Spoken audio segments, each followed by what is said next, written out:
The restaurant was beautiful in the way that expensive things always are, deliberately, almost cruelly beautiful. Private dining room.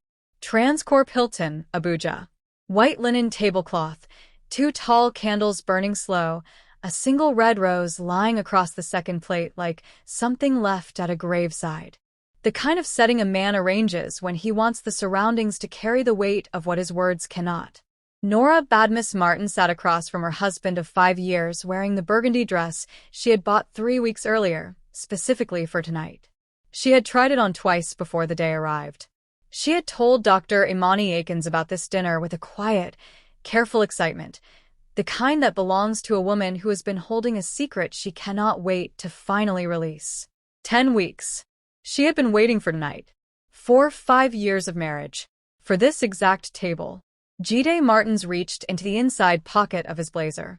He placed a brown envelope on the white linen. Slid it across the table with 2 fingers. Said nothing. Just watched her face with the careful expression of a man who had rehearsed this moment many times and was now simply waiting for it to be over. Norah looked at the envelope. Then at his face. Then back at the envelope. She opened it slowly. The narration does not need to describe what was inside. You already know. You can feel it in the way her hands stopped moving the moment the first page cleared the envelope's edge. What happened next was not screaming. It was not weeping. It was not the dramatic collapse that men like Jide Martins secretly prepare themselves for, the kind that makes them feel, in some distorted corner of their conscience, that the pain they cause is evidence of how much they were once loved. What happened was silence. Complete. Architectural. The kind of silence that does not arrive, it descends. The kind that tells every person in its presence that something has just ended that will never, under any version of the future, be repaired. Norah placed the papers back inside the envelope, folded the flap, set it down beside the rose, stood up from the table, picked up her clutch bag, and walked out. Jide sat alone at the table for 11 minutes before he called for the bill. He did not yet know that the world he was about to walk back into no longer existed. Before we continue, let me ask you something quietly. Where are you listening from right now? And what time is it in your part of the world? Some of us are hearing this story under the hot afternoon sun. Some in the calm of the night, when thoughts are heavy and hearts are open. Different places, one story, one lesson. If stories like this speak to your heart, please subscribe to the channel. Your like helps this story reach another soul. Your comment tells me you understand the lesson. And when you share, you may be saving someone from the same mistake. Now, let us continue. To understand what Jide Martins destroyed, you must first understand what he was given. He arrived in Abuja at 26 with a second-class upper degree in civil engineering from the University of Benin, a single duffel bag, and the kind of ambition that grows specifically in men who spent their childhoods watching their fathers be overlooked.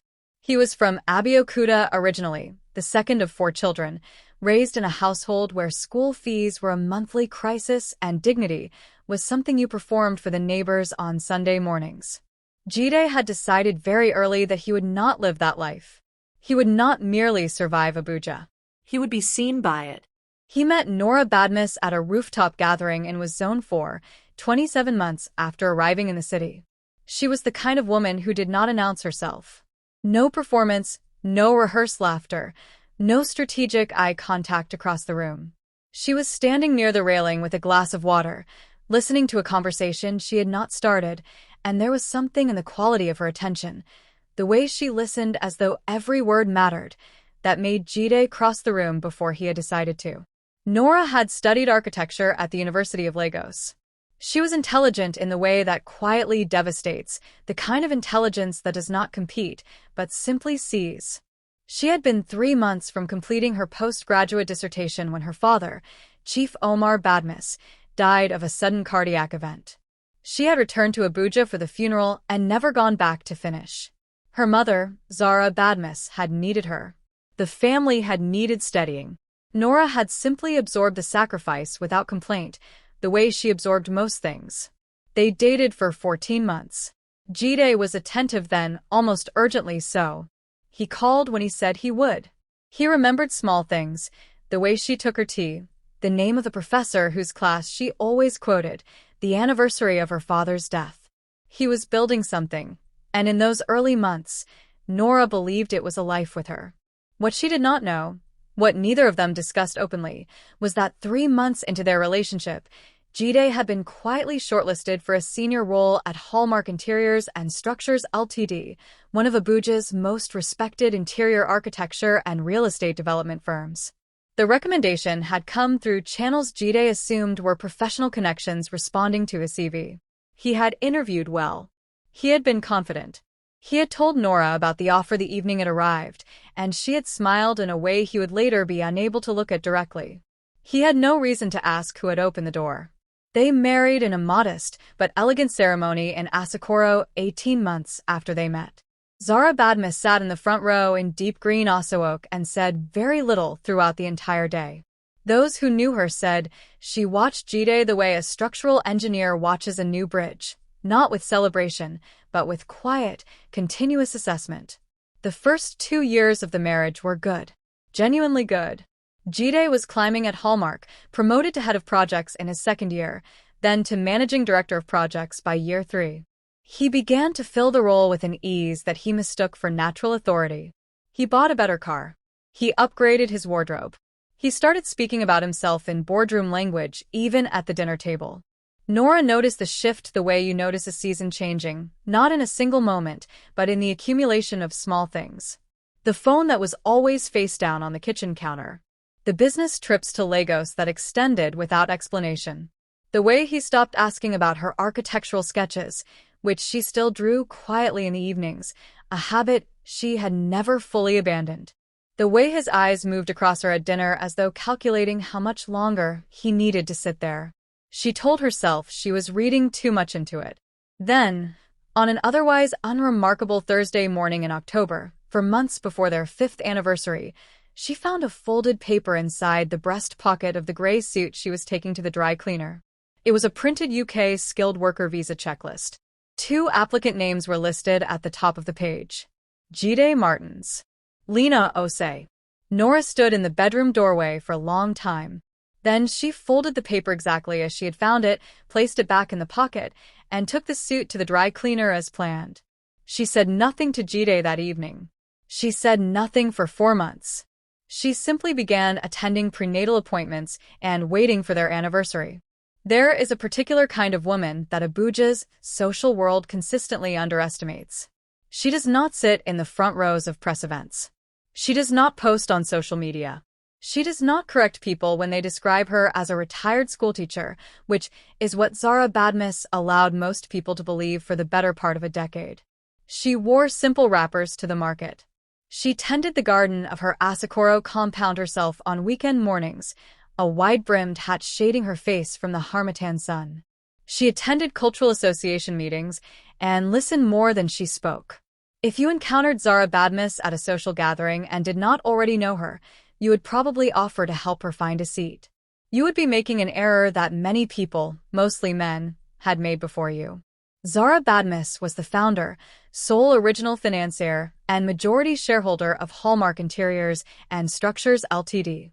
She had built it 14 years ago from a modest interior decor consultancy she started after Chief Omar's first medical scare, recognizing before her husband did that his health was declining and that she needed something structural beneath her daughter's future. When Omar died, she had quietly expanded, incorporated, and placed trusted professionals in every senior role while maintaining her ownership stake behind a corporate holding structure that only her lawyers, her accountant, and her board secretary fully understood. Mr. Allawale was that board secretary. Calm, precise, loyal, and absolutely without sentiment in professional matters. He had served Zara for 9 years and understood his function perfectly. He was the institutional hand that executed what her mind decided. Zara had known about Jide's potential from the beginning.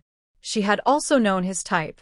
She had seen enough men move through Abuja's elite circles to recognize the specific architecture of a man who treats a woman's love as a professional platform.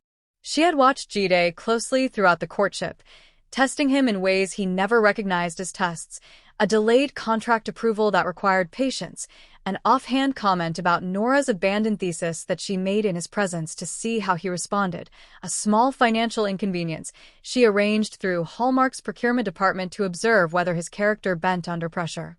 He had passed all 3 tests in the early years. She had allowed herself to believe she had misjudged her instinct. Lena Osei arrived at Hallmark as a mid-level project coordinator 2 years into Jide's tenure as managing director of projects. She was sharp, professionally competent, and had researched the company's international trade portfolio before her interview in a way that told Zara's HR director she was planning a longer game. Zara had noted this. She had not acted on it immediately, believing that professional ambition, even the aggressive kind, was not inherently dangerous. She had underestimated Lena's specific method. Lena understood men like Jide the way a mechanic understands an aging engine. She knew exactly which part to apply pressure to. Jide's deepest fear was not failure. It was ordinariness. The terror of becoming his father. Of being the man at the dinner table who has a title but no real power, who is comfortable but not exceptional, who is known but not remembered. Lena fed that fear with surgical precision. She told him, across quiet lunches and late project debriefs that gradually shifted from professional to personal, that he was too large for the structure around him. That a man of his caliber deserved an international platform. That Abuja, for all its comforts, was a ceiling for someone like him. She did not need to mention the UK directly. She simply let the idea grow in him until it felt like his own. By the time Jide submitted the visa sponsorship request through Hallmark's HR portal, a formal application for a UK skilled worker visa under company sponsorship, with Lena Osei listed as a dependent, he had convinced himself completely that this was his decision. His plan. His future. He had not once asked who owned the company facilitating it. Mr. Allawale received the flagged HR notification on a Tuesday afternoon. He read it twice, forwarded it to Zara with a single line of text, and waited. Zara read the message sitting in her garden in Asagro. She set her phone down on the arm of her chair. She looked at the bougainvillea along the compound wall for a long time. Then she picked up her phone and replied to Allawale with 4 words. Prepare everything. Not yet. She wanted to wait. She wanted to see if Jide would pull back from the edge on his own. She gave him 4 weeks. He did not pull back. He booked the anniversary dinner instead. The table had been reserved under Jide's name for 3 weeks. He had chosen the private dining room specifically. He told himself it was for privacy. The more accurate reason was that he did not want an audience for the part where she cried. He had imagined she would cry. He had prepared himself, in the detached way of a man who has already emotionally vacated a marriage, to be patient through the tears, firm about the decision, and gone from the table within 40 minutes. He had not imagined silence. He had not imagined her standing up, straightening her dress, picking up her clutch bag, and walking out with the composure of a woman who had already, somewhere deep in herself, known this moment was coming and had quietly made her peace with it. The composure undid him in a way her tears never would have. He sat at the table after she left and ordered nothing. The waiter came twice, and he waved him away. He sat with the candles burning lower and the red rose still lying on the empty plate, and the sounds of the larger restaurant filtering through the walls, and he felt, for approximately 11 minutes, the specific hollowness of a man who has executed his plan perfectly and discovered, only at the moment of completion, that the plan was wrong. Then his phone rang. He looked at the screen. Dr. Imani Akins. He knew the name vaguely. Norah's doctor. He had met her once at a social gathering. He almost did not answer. He answered on the 4th ring. Dr. Imani's voice was professional and quiet. She said she had been trying to reach him for 3 days. She apologized for the lateness of the hour. She said she was calling because Norah had listed him as next of kin, and because the matter was time-sensitive, and because, she said, she believed he needed to know. Norah had been attending prenatal appointments. She was 10 weeks pregnant. She had asked Dr. Imani to call him if, by the end of the anniversary dinner, she had not called the clinic herself with news that the conversation had gone well. The phone call meant the conversation had not gone well.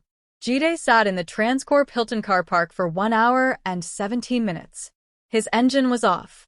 The Abuja night moved around him, Car headlights, the distant sound of a generator, the smell of dust and night-blooming flowers that Abuja carries in December. He held his phone in both hands and looked at it without calling anyone.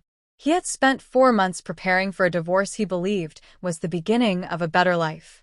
He had not, in any of those 4 months, left space for the possibility that the woman he was leaving was carrying his child and had chosen their anniversary dinner as the moment to tell him. He drove home eventually. The Maitama house was dark. Her wardrobe was still full. Her architectural sketches were still stacked on the corner shelf where they always were. Everything was exactly where it had been that morning, and yet the house had already become a different kind of place. The kind where the absence of one person makes every object in the room feel like a question. Norah arrived at her mother's Asakoro compound at 40 minutes past 10. She had driven herself. Zara was waiting at the compound door, not anxiously, not dramatically, simply present. She had been sitting near the door since 9, the way mothers sit near doors when they know something is coming. She opened her arms. Norah walked into them without a word. They stood there in the warm Abuja darkness, in the courtyard where Chief Omar's photograph still hung between 2 lanterns, and Zara held her daughter the way you hold something irreplaceable that has just survived a fall. She did not ask what happened. She already knew. She had been waiting, with great sorrow and greater patience, for this night for months. Zara Badmus did not sleep that night. She sat in the main sitting room of the Asakoro compound after Norah had finally drifted into exhausted sleep in her childhood bedroom, and she drank 2 cups of black tea and looked at nothing in particular. On the wall across from her, Chief Omar smiled from a framed photograph taken at a state dinner 20 years ago. She had looked at that photograph more times than she could count over the past 5 years. In moments of doubt, in moments of loneliness, in the moments when she wondered whether her silent architecture of protection had been wise or merely the obsessive grief of a woman who could not accept that she could not control everything. Tonight, it was not doubt that sat with her. It was a cold, complete clarity. She called Mr. Allowale at 5:15 in the morning. He answered on the second ring because he had been expecting this call since the previous evening. "Everything," she said. "Tomorrow morning." "Understood," Allowale said. "I'll have the documentation ready before 7. Zara arrived at Hallmark Interiors and Structures Ltd. at 6:50 a.m. in a plain gray wrapper and a dark blouse. No jewelry. No announcement. She walked through the lobby, nodded at the security officer, and went directly to the boardroom on the 4th floor, where Allowale had already assembled the 3 senior directors who could be reached by 6. She placed her shareholding documentation on the table. For some of the people in that room, it was the first time they were seeing these papers. The silence that followed their review was thorough and complete. Zara spoke for 11 minutes. She did not raise her voice once. By 7:40 a.m., Jide Martin's termination letter had been signed, witnessed, and entered into the company's HR system by Allowale with the precision of a man who had been preparing this document, in his mind, for longer than anyone at that table realized. The termination was immediate and legally airtight, severance forfeited on grounds of gross misconduct and conflict of interest, specifically the unauthorized use of company letterhead to facilitate a personal visa application for a non-spouse dependent. His company SUV was flagged for immediate recall by the fleet manager. The UK skilled worker sponsorship letter was formally withdrawn, and a retraction communication was prepared for submission to the relevant embassy. Lena Osei did not come to work that morning. She had understood, from the moment she woke up and her phone showed no new messages from Jide, that something had shifted in the architecture of the plan. She had not built her strategy around love. She had built it around access. When the access collapsed, there was nothing left to anchor her presence. She cleared her personal items from her desk drawer the previous evening, a habit of a woman who always kept one eye on the exit, and she did not return. Jide arrived at Hallmark at 8:15 a.m. He was stopped at the lobby entrance by the head of security, a man named Benga who had worked at Hallmark for 6 years and who had always greeted Jide with a particular deference reserved for senior directors. Benga did not meet his eyes. He said, with the uncomfortable formality of a man following instructions he did not entirely understand, Mr. Martins, I've been asked to inform you that your access has been suspended pending an HR process. I'll need your access card, sir. Jide stood in the lobby for a moment that lasted, for him, considerably longer than it appeared to anyone watching. Then he took his card from his wallet and placed it in Benga's hand without a word. He walked back to his car. He sat in it. Then he drove to Asakoro. Zara was home by then. She had returned to the compound, changed into a simple cotton housecoat, and was sitting in the courtyard near Chief Omar's photograph when she heard the knock at the compound gate. She walked to the gate herself. She opened it just wide enough to see him fully. Jide looked like a man standing in the ruins of a building he had demolished himself, only now understanding that he had been living inside it. Zara looked at him with an expression that carried no cruelty and no satisfaction. Only the quiet finality of a woman who had hoped for years that this confrontation would never be necessary and was now simply present for it. She said, "Every door you walked through in this city, Jide, I opened it. And I have closed them just as quietly." The gate closed. He stood on the street outside the Asakoro compound as the sounds of morning Abuja moved around him, Okada engines and neighbors' radio, the call of a fruit seller 3 streets away, indifferent and continuous, the city carrying on completely unaware that a man's entire constructed life had just been reduced to the sound of a closing gate. 3 weeks after the anniversary dinner, Norah lost the pregnancy. Dr. Imani would later say, in the careful language of medicine, that it was a spontaneous loss consistent with elevated stress markers and acute emotional trauma. She said this to Zara in the quiet of the clinic corridor, and Zara received the information with the stillness of a woman absorbing a blow she had feared was coming but had prayed every morning would not. Norah did not speak much in the days that followed. She moved through the Asakoro compound slowly, the way people move when their body is present but something essential in them is resting somewhere else. She ate when Zara put food in front of her. She slept long hours.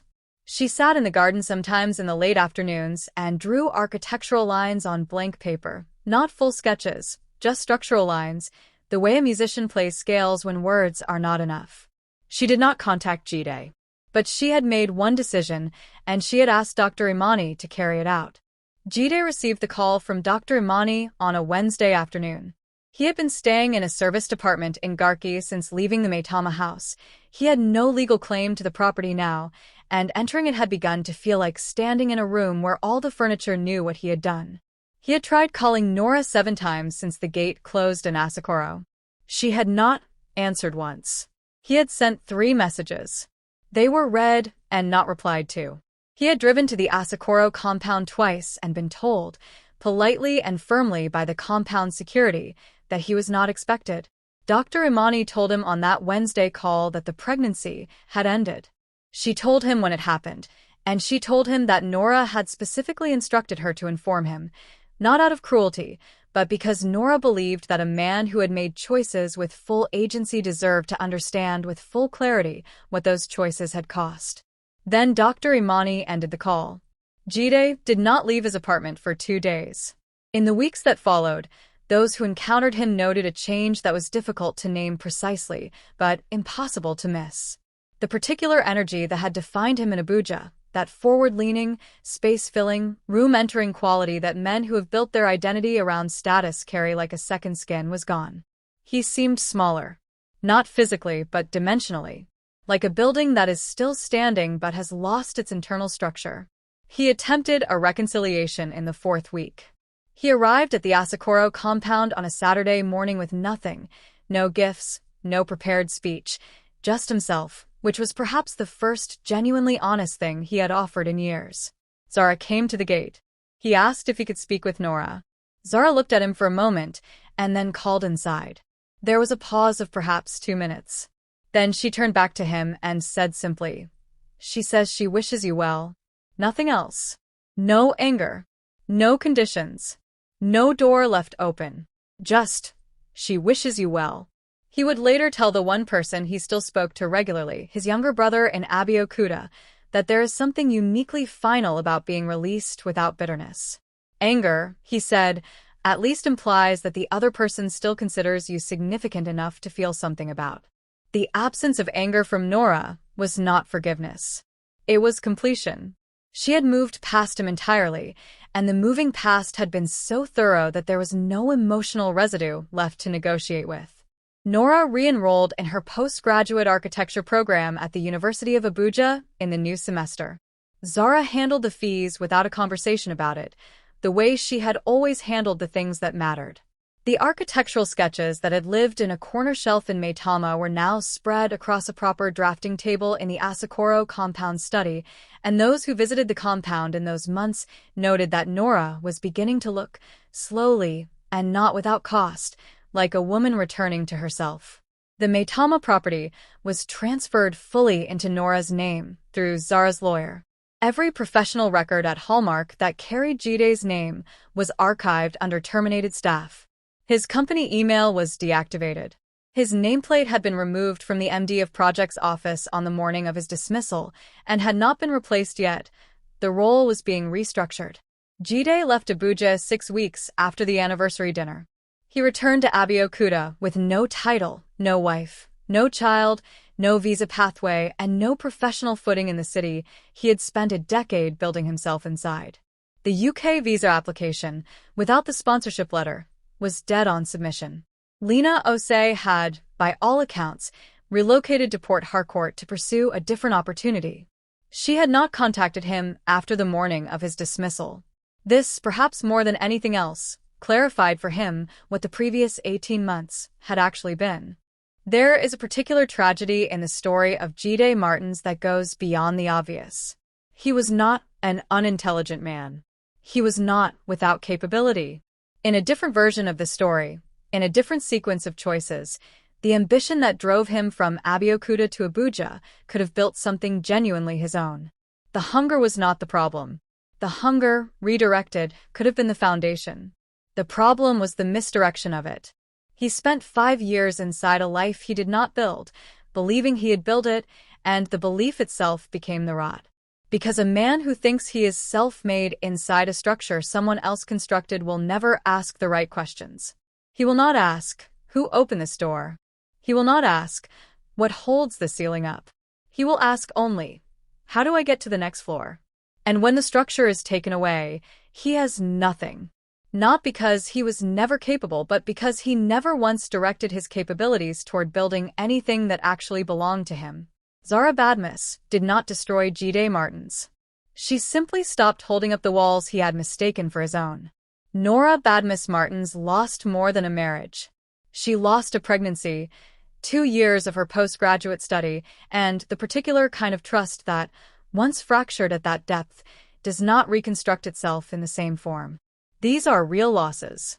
They do not dissolve because justice was served or because her future is now cleaner without him in it.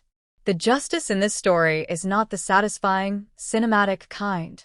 It is quieter and sadder than that. It is the justice of consequences that arrive on schedule, of a woman rebuilding slowly on a foundation that was always hers, of a mother whose silence was never weakness but architecture, and of a man who treated love like a resource and discovered, too late, that some things, once spent, cannot be replenished at any price. In Abuja, in the textile of its social world where family name and silent power move beneath every visible surface, the Badmus name continues. The compound in Asokoro still has bougainvillea along the walls.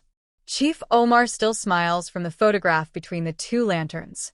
Hallmark Interiors and Structures Ltd. still operates along the central business district corridor, its ownership quiet and unchanged. And somewhere in Abeokuta, a man sits with the full and irreversible understanding of what it costs to dismantle something you never built. That understanding, unlike the life he lost, is entirely his own. Thank you for staying with me to the end. Comment your thoughts on the betrayal, and tell me where you're watching from. Don't forget to like, subscribe, and turn on notifications for more gripping stories like this. What do you think happens next? Comment below.